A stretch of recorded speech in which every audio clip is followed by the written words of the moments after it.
Thanks for coming, everybody. And I see some familiar faces here and old friends as well. Am I bugging you if I'm moving around? Okay. And I don't really have a huge amount prepared because I hate it when people go, they spend too long on an introduction as though they're trying to justify why the film is good and why you should be watching it. And I'd way rather get the sort of response afterwards. But I'll tell you a little bit about, oh, there's people up there too. Hi. Hello. I'll tell you a bit about how this project happened and how it sort of fits into our body of work. So I work with my husband, Nick Depontier. I've been making films for nearly 30 years. And this is our 10th feature. And some of you may know the films that we made, the trilogy we made with Ed Bertinsky, Manufactured Landscapes, and Watermark and Anthropocene. And thanks. Well, and you know what? That exhibition is still traveling all around the world. So it's in Buenos Aires right now. And we were just there for the opening, which was the same time as the World Cup final, which was amazing. And then it's traveling to Taiwan. But Nettie Wild, a very famous filmmaker, she's right there. Nettie's there. And we were visiting today, and I was telling her that I sometimes get asked, what's the signature style? Like, and I'm like, what are you talking about? Because, well, so I don't think I have a style. I think that the style is very much, it proceeds from the content, it proceeds from the subject. And you'll see that this film is very different from Anthropocene or Manufactured Landscapes or Watermark. And those films were really intended to be meditative reflections that connected you to the places you were responsible for but would never normally see. And somehow just in witnessing or being in those places, it could create a shift in consciousness. There's the example that I give from Anthropocene is going to Norilsk, where we got arrested for lying about getting into that city, which we did not lie, but it's a closed city even to people in Russia, in Siberia, and it has the largest tricolored metal mine in the world. And palladium, which is in all of our cell phones, that's the main source of palladium. And so the chances are that all of our cell phones have palladium in them from Norilsk. And it's got these smelters that are so polluting. It's one of the most polluted places on Earth. And that's an example of nobody would ever go there. You can't even go there. But we are part of that place. And so those films were intended to be, I think Ed used the term, revelatory rather than accusatory. This film, Into the Weeds, is absolutely accusatory. So, and it happened, we were at the Sundance Film Festival with Anthropocene, and it's one of those festivals that everybody thinks it's so great, and I'm not going to diss it, but it's not that fun to go to. Like, it's really far away. You have to take, and it's very self-referential. Like, it has a real, it's so much about itself, and all the people who live in Park City hate the festival. Yeah, they hate everybody who comes. They hate it. And so I always feel a bit uncomfortable there. And also, if you're not American and you're not like a star, nobody pays any attention to you. So we were thinking, who can we bring to kind of, galvanize people? And a very good friend of ours, although I'm just going to say it, like it's Bobby Kennedy Jr. I know he's in the doghouse right now, and I do think his position is a little more nuanced than has been portrayed, but I also understand why he has been canceled.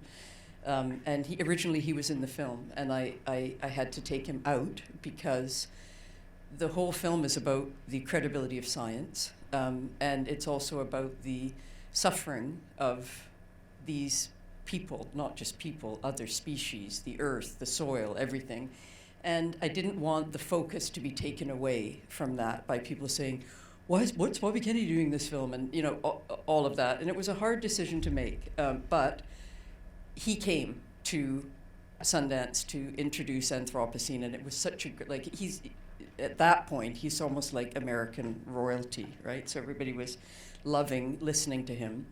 And when I asked him what he was working on, he said, I'm working on these trials.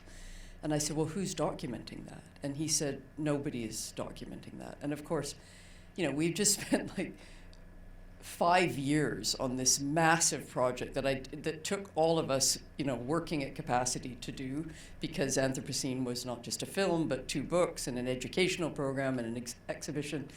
And but I just thought, there has to be an historical record of this moment. And I know we've all heard the sort of David versus Goliath arc, or the everyman versus the evil, massive multinational corporation.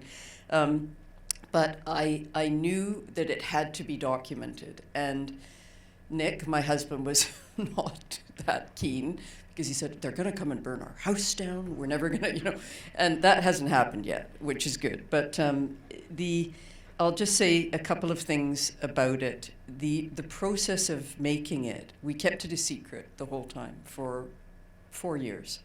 And we had to pause during COVID, as everybody else did, and do creative things around remote filming. But all of our partners, all of our funders, all kept it a secret. So we said we were making a film on global insect collapse. It was called Disappearing Insects. And nobody spilled the beans about it. So the only time that everybody really knew what it was about was a week before it premiered as the opening night film of Hot Docs in May. And then we started to get, trolls on social media and some blowback. But the errors and omissions insurance, does everybody know what that means? So when you make a film, you need to get insurance in case you've forgotten to get a release, or you forgot to clear, some photograph or music, so that you can't be sued, and so that the exhibitor or the broadcaster can't be sued. And it's normally fairly straightforward to get E&O insurance, not for this film. So every single thing, and I'll tell you this, in the film, the claim that is made, any claim made, was a claim that was made in court, that was backed up by evidence, that we then triple-checked the evidence. Any stat that is in the film, we had to provide all of the citations before the lawyers would sign off on it. And there were even things like, there's this one scene you'll see where the camera is pushing into the judge as she's reading the verdict silently before she reads it out. And it's sort of the only dramatic moment with the court camera, because it's pushing in on her slowly, and it goes for about 8 seconds. And they said, you can't do that. You have to cut out at least 3 to 4 seconds. I was like, what? This is building suspense for the moment. And they said, that's exactly why you can't use it, because you're not. If this is a fair use argument, you have to be conveying information. You can't be using it for a mood. So that's the kind of thing that we went through to get our insurance. But it also means that I feel like we can stand behind everything that is claimed in this film.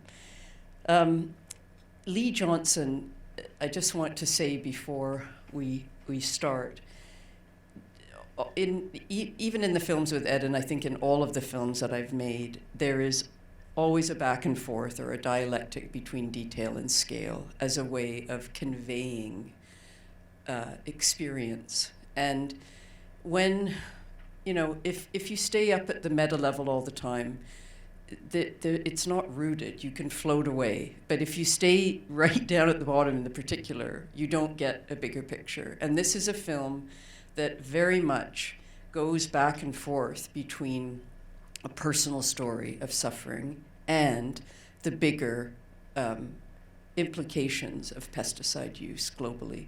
Glyphosate, or Roundup, or Ranger Pro as it's called in its industrial formulation, is the world's most widely used herbicide. You would not believe, you'll see in the film, the number of places where it is applied. And one of the things that is relevant to BC is that it's sprayed on forest plantations. And not only is it sprayed on forest plantations in unceded territories, and it just destroys the biodiversity of those forests, the elimination of broadleaf species also contributes to forest fires. So there are all of these sort of repercussions of this kind of use that nobody thought about before it became approved to be used. And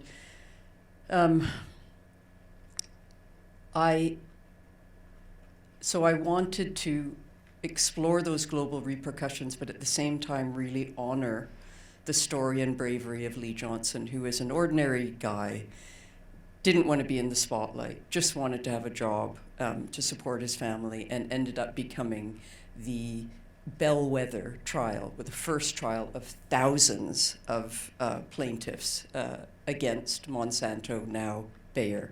And he sort of agreed to be the poster boy, and he agreed to expose himself in that way. And there are some scenes in the film that are quite difficult to watch, but I want you to know that he wanted us to film those moments. And he said, I want people to know just what it takes for me to get up in the morning. And that trust is profoundly, I'm profoundly grateful for that trust, especially because in documentary subject relationships, filmmaker subject relationships are complicated. And if they are not governed by ethics, like a really constant awareness of the ethics of the relationship and empathy, it doesn't, not only is it wrong morally, it doesn't work as a film, in my opinion. And so I thought about that a lot. I'm not going to say any more. We have some really interesting people coming up afterwards for a panel who are going to tell all of us how we can live without glyphosate forever. And I have some paper petitions because we have an impact campaign for this film, and we're trying to get, 2,500 or 5,000 petitions, signatures to this petition that will be presented in Parliament. And we got 18,000, and we can include the paper petitions with that, and it's going to be presented by Jenica Atwin, who's a Liberal MP from New Brunswick, and she is an anti-aerial spraying person. But then we also have Green Party supporters and NDP supporters and Parti Québécois supporters.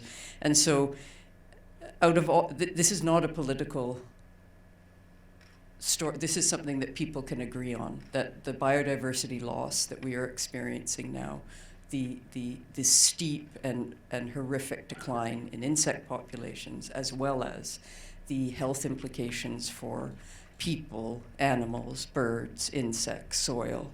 We can't ignore it. So I'll see you afterwards.